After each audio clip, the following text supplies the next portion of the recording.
بدامی صاحب کے شو میں سب سے پہلے بتایا تھا کہ ایک نہیں کئی پاسپورٹس ہیں مبینہ طور پر فرح خان اور فرح گوگی کے پاس. آج بھی یہ خبر چلی کہ سیکرٹ فورن پاسپورٹس پہ وہ نہ صرف ٹریول کرتی رہی لیکن مبینہ طور پر السٹ منی بھی لانڈر کرتی رہی ہیں. دیکھیں یہ تو مہر صاحبہ دیکھیں بڑا بلیک اینڈ وائٹ کیس ہے. 5 عورتیں مل کے پوری حکومت پاکستان کی چلا رہی تھی.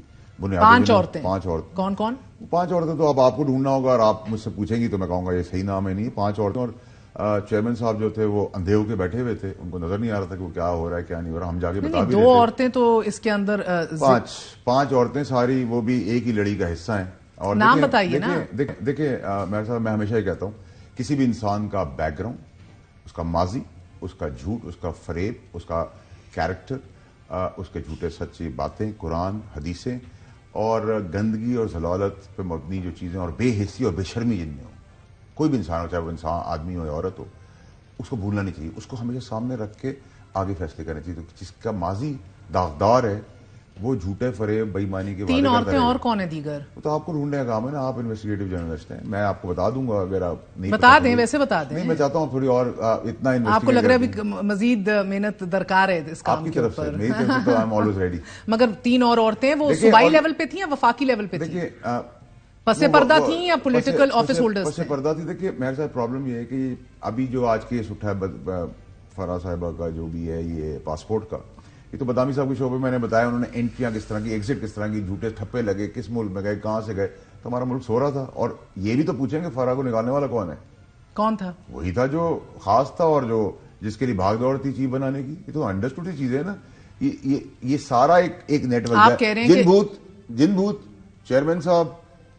بھوت چیئرمین صاحب کیڑے خاص گڈرے کیڑے اور سانپ ان سب کو ملانے تو ڈھونڈنے کی ضرورت ہے. ایک ساری لڑی کے اندر سارے موجود ہیں. یہ تو کوئی اندھا ہوگا جو کہے گا مجھے نہیں پتا کیا ہوگا. آپ جو کہتے ہیں کہ جب ووٹ آف نو کانفیڈنس کے بعد فرح صاحبہ جب ملک سے روانہ ہو گئی تو کیا ایٹ دا ٹاپ لیول پتا تھا کہ یہ جا رہی ہیں؟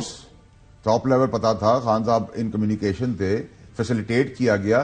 ایسے اور بہت سارے کیریکٹر ہیں جو احتساب کے نعرے پہ آئے تھے, احتساب کرنے بیٹھے تھے. ملک سے کیسے نکل گئے, پیسے کہاں چلے گئے, کیسے ٹرانسفر ہو گئے, کیسے پرائیویٹ جہازوں میں گئے, کیسے پاسپورٹس بنے, کیسے سٹیزن شپس آئیں, کس طرح ٹھپے لگے. ایگزٹ کے ٹھپے نہیں تھے, انٹری کے ٹھپے کے دوسرے ملک کے.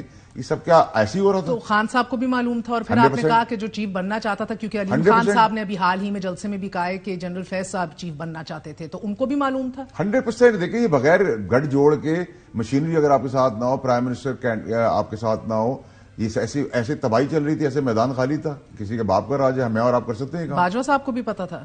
دیکھیں میں نے تو جو اسپیسیفک بات کی ہے میں اسی پہ رہوں گا. میرا نہیں خیال کہ باجوہ صاحب کا یہ لیول تھا, ان کو بائی پاس کر دیا ہوگا. I am very clear on it as well. But باقی 2 اشخاص جو ہیں ان کی رضامندی اور گو ہیڈ کا آپ کو یقین ہے؟ صرف اس خاتون کے لیے نہیں, باقی بھی جو یہاں سے پیسہ لے کے چلے گئے ہیں اور جب ابھی بھی جو بیرون ملک فنڈنگ ہو رہی ہے الگ الگ ناموں سے ہو رہی ہے, جو وکیلوں کی بھی آپ دیکھ رہے ہیں لڑائی جھگڑے چل رہے ہیں فیسوں کے اوپر, وہ سب بلیک اینڈ وائٹ ہے.